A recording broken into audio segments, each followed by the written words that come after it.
जय हिंद साथियों। चलिए हम आज केंद्रीय आर्थिक सर्वेक्षण 2025-26 को देखते हैं। इससे पहले आपको हम केंद्रीय बजट 2026-27 करवा रखे हैं और बिहार बजट, बिहार आर्थिक सर्वेक्षण ये भी क्लास करवा रखे हैं। तो आप किसी भी एग्जाम की तैयारी कर रहे हैं तो ये आप चारों टॉपिक को सबसे पहले आप क्लियर कर लीजिएगा। आपका केंद्रीय आर्थिक सर्वेक्षण, केंद्रीय बजट, बिहार आर्थिक सर्वेक्षण, बिहार बजट, ये चार टॉपिक आपके सभी एग्जामों के लिए बहुत ही महत्वपूर्ण है। तो सबसे पहले आप इस चार टॉपिक को क्लियर कर लीजिएगा। तो चलिए हम आज के क्लास में आपका केंद्रीय आर्थिक सर्वेक्षण हम देखते हैं। ठीक है, केंद्रीय आर्थिक सर्वेक्षण हम देखते हैं। इसमें देखिए आपका पहला प्रश्न है, प्रश्न के थ्रू हम देखने वाले हैं। आपका पहला प्रश्न है, प्रश्न आपका है कि वित्त मंत्री निर्मला सीतारमण ने संसद में आर्थिक सर्वेक्षण 2025-26 को कब पेश किया है। निर्मला सीतारमण ने संसद में जो है आपका केंद्रीय आर्थिक सर्वेक्षण 25-26 को कह रहा है कब पेश किए हैं। तो याद रखिएगा ये 29 जनवरी 2026 को पेश किया गया है। 29 जनवरी 2026 को पेश किया गया है। आपका ऑप्शन नंबर सी होगा। अगला क्वेश्चन देखते हैं। क्वेश्चन आपका सेकंड है, ये आपका स्टार लगाइए, क्वेश्चन बहुत ही अच्छा क्वेश्चन है। क्वेश्चन आपका है कि आर्थिक सर्वेक्षण 25-26 के अनुसार वित्त वर्ष 26 के लिए अनुमानित वास्तविक जीडीपी वृद्धि दर क्या है। अब यहाँ पर समझिए, यहाँ पर सिर्फ लिखा है वित्त वर्ष 26, इसका मतलब हुआ वित्त वर्ष 25-26, इसका मतलब ये हुआ कि वित्त वर्ष 2025-26। ठीक है, तो कह रहा है वित्त वर्ष 25-26 के लिए अनुमानित वास्तविक जीडीपी दर क्या है। अब देखो क्या कर रहा है, वास्तविक यानी रियल। ठीक है, रियल जीडीपी आपसे पूछा जा रहा है। तो आपको पता होना चाहिए ये जो आपका रियल जीडीपी काउंट होते हैं ये आपका बेस ईयर पर होते हैं। ठीक है, बेस ईयर पर आपको फाइंड किया जाता है आपका ये रियल जीडीपी। और अभी जो ये फाइंड हुआ है आपका ये 2011-12 के बेस ईयर पर ही हुआ है। और आगे से आपका ये बेस ईयर चेंज होकर के 22-23 होने वाला है, ये भी आप ध्यान रखना। ठीक है, ये जो आपका अभी बेस ईयर है आपका 11-12 जीडीपी काउंट करने का, ये आपका चेंज होकर के अब हो जाएगा 22-23। फिलहाल आपका इस बार 11-12 पर ही है। ठीक है, तो ये जो आपका कह रहा है कि 25-26 में जो आपका रियल जीडीपी है बेस ईयर का, वो कितना परसेंट वृद्धि होने का अनुमान है। ठीक है, तो ये आपका 7.4%। कितना है, 7.4% है। तो ध्यान रखिएगा, जब भी आप इकोनॉमिक सर्वे हो चाहे बजट हो, आप कोई भी डाटा याद करते हैं ना, तो वहाँ सबसे पहले आप वित्त वर्ष को ध्यान रखना। ठीक है, क्योंकि ये आपका वित्त वर्ष पर ही क्वेश्चन डिपेंड करता है। क्योंकि वित्त वर्ष आपका चेंज कर देगा तो क्वेश्चन आपका चेंज हो जाएगा, समझ जाए। इसलिए जब भी आप इकोनॉमिक सर्वे बजट पढ़ते हैं तो वहां पर वित्त वर्ष को ध्यान रखिएगा कोई भी डाटा याद करने से पहले। ठीक है, चलिए आपका अगला क्वेश्चन दिखाते हैं। क्वेश्चन आपका थर्ड है। क्वेश्चन है आर्थिक सर्वेक्षण 25-26 के अनुसार, आर्थिक सर्वेक्षण 25-26 के अनुसार, क्वेश्चन है आर्थिक सर्वेक्षण 25-26 के अनुसार वित्त वर्ष 27 के लिए भारत की जीडीपी वृद्धि का अनुमानित दायरा क्या रखा गया। अब किसके लिए पूछ रहा है, अब आपसे पूछा जा रहा है वित्त वर्ष 27 के लिए। और वित्त वर्ष 27 इसका मतलब क्या हुआ, इसका मतलब हुआ वित्त वर्ष 26-27। ठीक है, सिर्फ 27 लिखा है ना, इसका मतलब समझना कि वित्त वर्ष 26-27 के लिए हमसे पूछा जा रहा है। तो वित्त वर्ष 26-27 में कर आपका कि भारत की जीडीपी वृद्धि जो है वो अनुमानित कितना दर है। ठीक है, कितना हो सकता है, इसका अनुमानित दर आपका ध्यान रखना 6.8% से 7.2% के बीच, ये आपका अनुमानित है। 6.8% से 7.2% के बीच ये आपका 26-27 में भारत की जीडीपी वृद्धि दर का अनुमानित है। ठीक है, चलो आगे देखते हैं।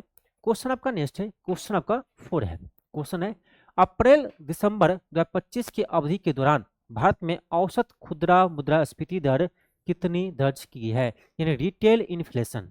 रिटेल इन्फ्लेशन आपसे पूछा जा रहा है कितना दर्ज किया गया है, ये कि आपका 1.7%, 1.7%।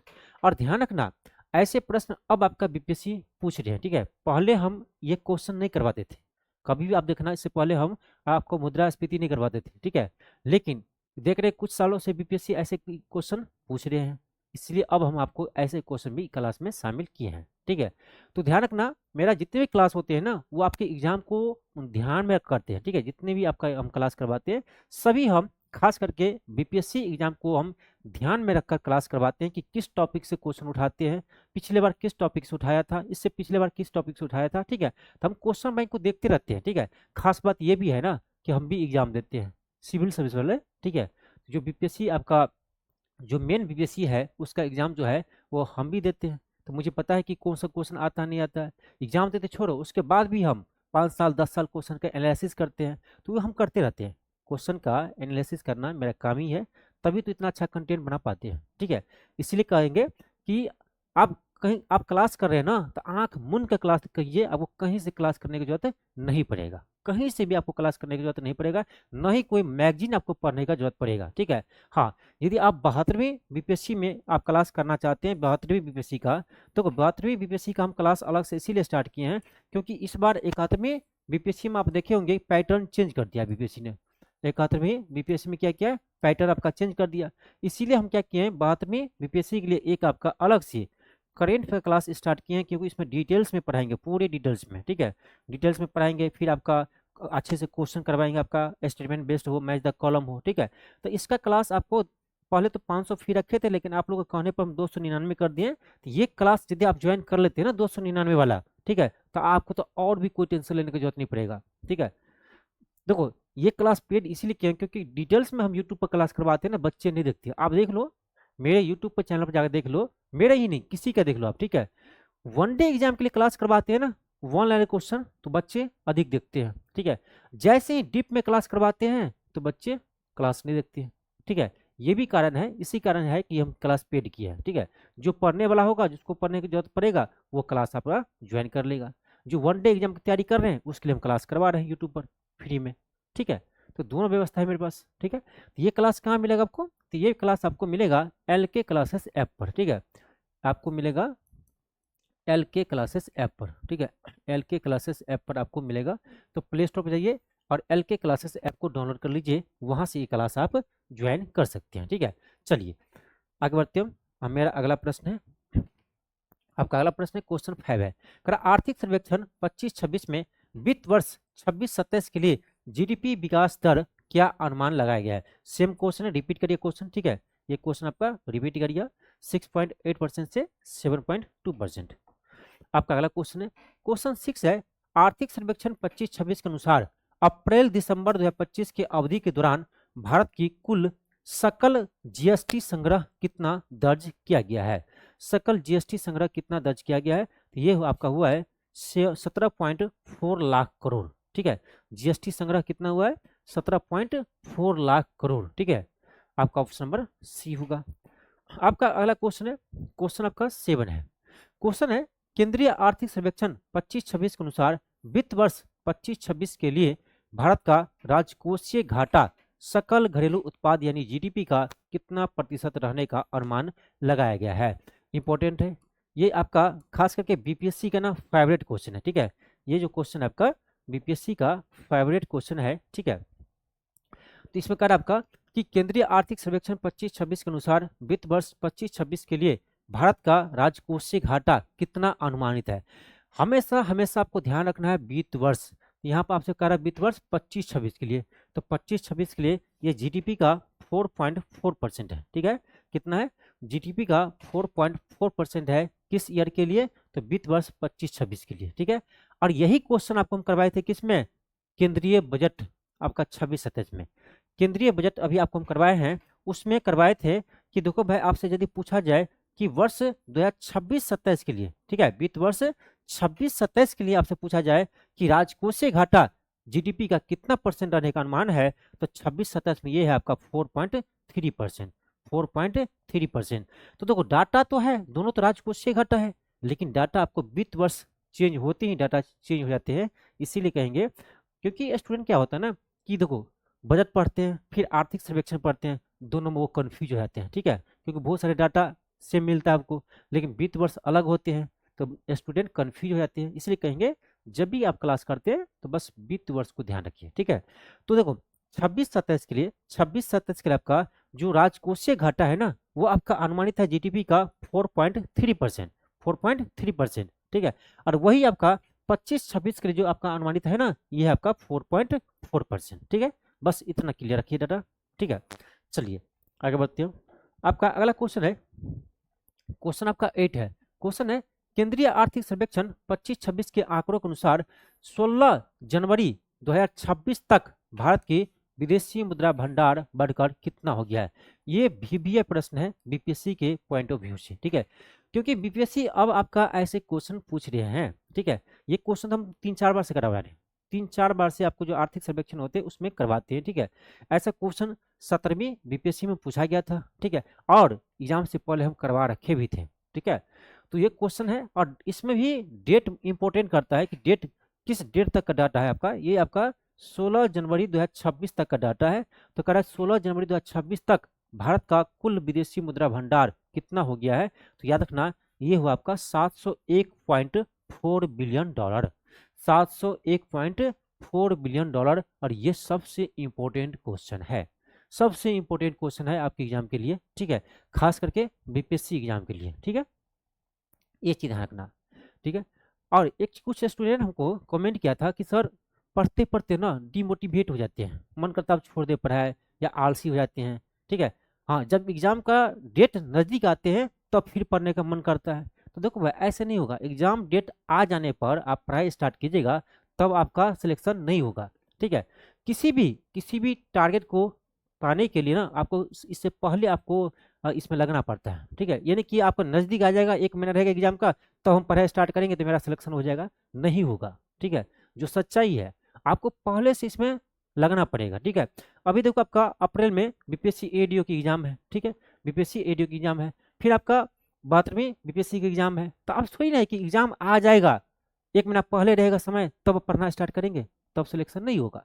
इसीलिए कहेंगे देखो बस मोटिवेशन के लिए एक ही चीज़ ध्यान रखना कि आप यदि सफल होते हैं ना तो आपका पड़ोसी आपके रिश्तेदार जलते हैं, ठीक है। आपके पड़ोसी आपके रिश्तेदार क्या होते हैं, जलते हैं।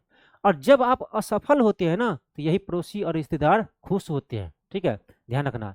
तो बस यही मोटिवेशन का एक चीज़ होना चाहिए।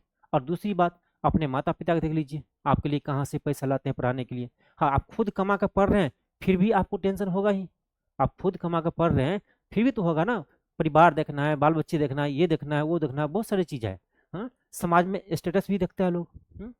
आजकल क्या है ना हमारे समाज में, एक चीज़ देखो, एक चीज़ सच्चाई है, खास करके गांव में एक चीज़ सच्चाई है कि यदि आप ग्रुप डी के ही नौकरी क्यों नहीं की हो, ठीक है, चपरासी की नौकरी क्यों नहीं की हो, इसका स्टेटस समाज में अलग होता है, ठीक है। आप प्राइवेट में कमा रहे हो, 1 लाख कमा रहे हो, 50,000 कमा रहे हो, उसका वैल्यू गाँव में नहीं देता है, ठीक है। तो ये भी है, स्टेटस का भी चीज़ है। तो यही सब आपका मोटिवेशन का चीज़ है, ठीक है। बाकी और आपको डेली कोई मोटिवेशन करे ये नहीं होता है, आपके अंदर होना चाहिए, ठीक है। ये जुनून आपके अंदर होना चाहिए, किसी के मोटिवेशन की जरूरत आपको नहीं पड़ना चाहिए। बस एक ही चीज सोचो ना कि आपका सिलेक्शन होगा ना तो पड़ोसी जल मरेगा, ठीक है, बस इतना ही है। हाँ, आप यदि विफल होंगे, असफल होंगे तो पड़ोसी जो है वो खुश रहेंगे, रिश्तेदार आपका खुश रहेंगे, ठीक है। बस यही आपको दिमाग में रहना चाहिए, ठीक है। चलिए आगे देखते आपका अगला क्वेश्चन, क्वेश्चन 9 है। केंद्रीय आर्थिक सर्वेक्षण 25-26 के अनुसार अप्रैल नवंबर 2025 की अवधि के दौरान भारत में सकल प्रत्यक्ष विदेशी निवेश यानी ग्रॉस एफडीआई प्रवाह कितना रहा है। ये भी इंपॉर्टेंट है आपके एग्जाम के लिए। अब बीपीएससी एफडीआई से भी प्रश्न पूछे जा रहे हैं, बीपीएससी जो है एफडीआई से भी प्रश्न पूछता है, तो इसको ध्यान रखिएगा। डाटा ये आपका है 64.7 बिलियन अमेरिकी डॉलर, 64.7 बिलियन अमेरिकी डॉलर है, इसको आपको ध्यान रखना है, ठीक है। चलिए आगे बढ़ते हैं। आपका अगला क्वेश्चन है, क्वेश्चन 10 है। क्वेश्चन है आर्थिक सर्वेक्षण के नवीनतम आंकड़ों के अनुसार भारत विश्व में सेवाओं का 7वां सबसे बड़ा निर्यातक है। वैश्विक सेवाओं में निर्यात में भारत की सटीक हिस्सेदारी कितनी है, यानी विश्व के कुल सेवाओं के निर्यात में कर रहा है भारत का कितना योगदान है। ये है आपका 4.3%। कितना है, 4.3% है। इस चीज को आप ध्यान रखना, 4.3% है, ठीक है। चलिए हाँ, एक चीज और, इस क्वेश्चन में ही एक क्वेश्चन है कि आर्थिक सर्वेक्षण के अनुसार भारत जो है ना विश्व में सेवाओं का 7वां सबसे बड़ा निर्यातक देश है, 7वां, ठीक है, सेवा में, ध्यान रखना। आपका अगला क्वेश्चन है, क्वेश्चन आपका है, ध्यान रखना, क्वेश्चन है कि केंद्रीय आर्थिक सर्वेक्षण 25-26 के अनुसार भारत में वैश्विक स्तर पर किस स्थान का सबसे बड़ा घरेलू विमानन बाजार बना है। बस इतना ध्यान रखो कि भारत जो है घरेलू विमानन बाजार में विश्व में किस स्थान पर है? तो ये है आपका तीसरा स्थान पर। ठीक है, तीसरा स्थान पर, ऑप्शन बी होगा। आपका अगला क्वेश्चन है, क्वेश्चन आपका 12 है। क्वेश्चन है, केंद्रीय आर्थिक सर्वेक्षण 25-26 के अनुसार नवंबर 2025 तक भारत की कुल स्थापित विद्युत क्षमता कितनी हो गई है? ठीक है, स्थापित विद्युत क्षमता कितनी हो गई है? तो ध्यान रखना, ये हो गया आपका विद्युत क्षमता करें ना तो आपका होगा 509.74 गीगावाट। कितना है? 509.74 गीगावाट हो गया है। इस चीज का आप ध्यान रखना। ठीक है, चलिए आगे बढ़ते हैं। आपका अगला क्वेश्चन है, क्वेश्चन 13 है। क्वेश्चन करा है, केंद्रीय आर्थिक सर्वेक्षण 25-26 के अनुसार भारत कुल नवीकरणीय ऊर्जा और स्थापित सौर ऊर्जा क्षमता के मामले में विश्व में क्रमशः किस स्थान पर है? तो दोनों में भारत जो है ना तीसरे स्थान पर है। दोनों में जो है वो भारत तीसरे स्थान पर है। ठीक है, इस चीज को आप ध्यान रखिएगा। आगे बढ़ते हैं। आपका अगला क्वेश्चन है, क्वेश्चन हमारा 14 है। क्वेश्चन है कि आर्थिक सर्वेक्षण 25-26 के अनुसार भारत में शिशु मृत्यु दर में कितनी दर्ज की गई है? आप देखो, ये भी इंपॉर्टेंट है। ये भी क्वेश्चन आपका बीपीएससी पूछा है, आप जाकर देख लीजिए 69वीं बीपीएससी। 69वीं बीपीएससी का डाटा उठाइए, क्वेश्चन देखिए, आपको ये क्वेश्चन मिल जाएगा। ठीक है, यानी ये सेम टू सेम नहीं, शिशु मृत्यु दर का क्वेश्चन मिल जाएगा। ठीक है, किस बीपीएससी में? 69वीं बीपीएससी में। ठीक है, तो बीपीएससी का जो पैटर्न है हम उसी पैटर्न पर क्लास करवाते हैं। ऐसे नहीं है कि आंख मूंद कर आते हैं कोई भी क्वेश्चन करवा देते हैं, नहीं नहीं, कोई भी हम क्लास कराते हैं ना तो उससे पहले कंटेंट जब बनाते हैं ना तो हम क्वेश्चन बैंक उठाकर रखे रहते सामने, तब हम बनाते हैं क्वेश्चन को। ठीक है, इसीलिए मेरा एक भी क्लास होता है ना उसके पीछे बहुत मेहनत होता है। ये नहीं कि मुंह उठा कर आए यहाँ क्लास करवा दिए बस हो गया, नहीं, इसके पीछे बहुत मेहनत है। कंटेंट बनाने के पीछे बहुत मेहनत है। ठीक है, इस बात को वही समझेंगे जो एक टीचर है, जो क्लास करवा रहे हैं ना वही समझेंगे कि एक क्लास करवाने के पीछे कितनी मेहनत होती है। आपको दिख रहा होगा कि आधे घंटे क्लास है, लेकिन आधे घंटे क्लास के पीछे 2, 3, 4, 5 घंटे भी लगते हैं। ठीक है, इसीलिए कंटेंट को समझिए, को नंबर क्वेश्चन की संख्या पर होना चाहिए, कंटेंट को समझिए, यही हम कहेंगे। ठीक है, चलिए, इस क्वेश्चन क्या था कि आर्थिक सर्वेक्षण 25-26 के अनुसार भारत में शिशु मृत्यु दर कितनी दर्ज की गई है? तो ये है आपका 25 है, यानी 25 प्रति हजार जीवित जन्म पर। ठीक है, आपका ऑप्शन नंबर बी होगा।